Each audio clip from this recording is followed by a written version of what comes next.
it's Zadie. Welcome to Flytte Kartina. Today I'm going to be reviewing the movie Christopher Robin. I have no intention of spoiling the movie. So Christopher Robin is the movie that encircles Christopher Robin as he goes into adulthood and, kind of bumps into his old childhood friend Pooh for some reason. This is about a lesson about adulthood and about the joys of life. What I'm going to do is going to analyze the rating of this film and why it was rated that way. So this is probably going to be short because it's only rated PG. But after that, I'm going to pull up the frequency chart and also the magical scale of movies, both of which you'll find out the reasons for later. And at the very end of this, I'll say some non-spoiler thoughts about it. Sound good? Let's go. So the MPAA, that is the Motion Picture Association of America, rated this PG for some action. Okay, so some. Let's just focus on that word. Some means very little.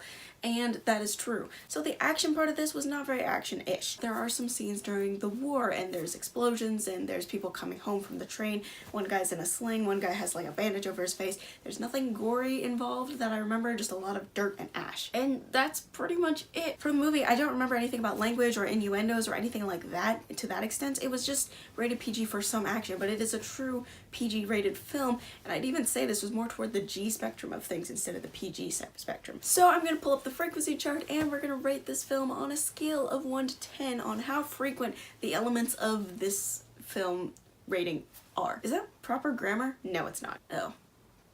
So I'm gonna rate Christopher Robin a 2 on the frequency chart for like the elements and how frequent they are. So I'm gonna pull out my magical scale of movies where I rate a movie on a scale of Steamboat Willie to Deadpool on how appropriate this film is for younger audiences. And so on the scale, I'm gonna rate this about a 2, which is Incredibles.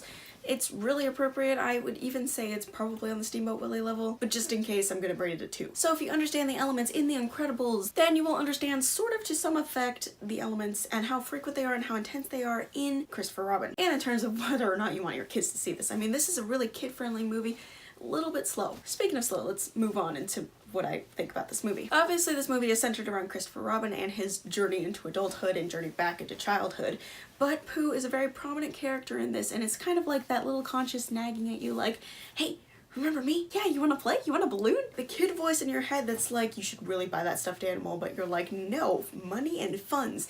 But the kid brain is like, no, you should get it, it's so cute. The banter between Pooh and Christopher Robin as an adult is exactly what I would think of me, like, conversing with my sentient stuffed animal at age 35. Ewan McGregor basically carried this movie through the box office. Hayley Atwell is an amazing actress. I love her, but she's kind of always in the behind the scenes sort of idea, just the voice of reason, like, hello, I'm your wife, hello. Same with the daughter, she's kind of just there because she kind of moves the plot along, kind of like Heimdall in the Thor movies. However, this movie for me was very nostalgic because I grew up watching Winnie the Pooh, I grew up listening to the cassette tapes. Do you know what cassette tapes are at all? I remember all of the movies as a little kid and just like enjoying them and loving them. A lot of my childhood surrounded that, so it like kind of brought those memories to the surface and we're like, hey, look at all these, and I'm just like, oh no, now I'm crying. Very sweet, heartfelt movie. It's more for the adults than for kids, actually. As you can see, that stuffed animals are literally stuffed animals. They're not very bright, colorful beings as you see in the cartoons. I was a little disappointed on how they modeled Tigger. He looked kind of creepy, actually, when I saw him for the first time on the screen. I wish they made him more orange, because that would have brought a whole world of color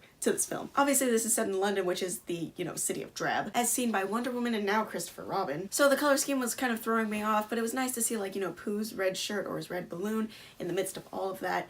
And, I would have liked it if the other characters had more color to them as well, but that's just my preference. As I said before, this movie is more tailored toward adults than kids. The reason being is that it's kind of a slow-paced movie. Like, I thought it was fine because it, like, gave me time to, just indulge in what was going on in this scene at the same time, appreciating the voices and stuff. But for kids, it would probably be a little slow. It wouldn't be very exciting at all. It's a very sweet and heartfelt film that I think is more for the older generation than for the younger kids. Jim Cummings and Brad Garrett were the two voices that I thought sounded the most authentic out of all of the voices for the stuffed animals. Okay, so question of the week will be in this video, actually, not in the spoiler rant, which will not exist, but question of the week is, which sentient stuffed animal character did you enjoy the best as a kid or like in this film at all? Was it Pooh? Was it Tigger? Was it Piglet? Was it Owl? Was it Rabbit? Was it Kanga? Was it Roo? Tell me which one it is and I will be happy to, share childhoods with you in the comments down below. As you're scrolling, you'll see a big red button. It's like the balloon, you just want to touch it, so just,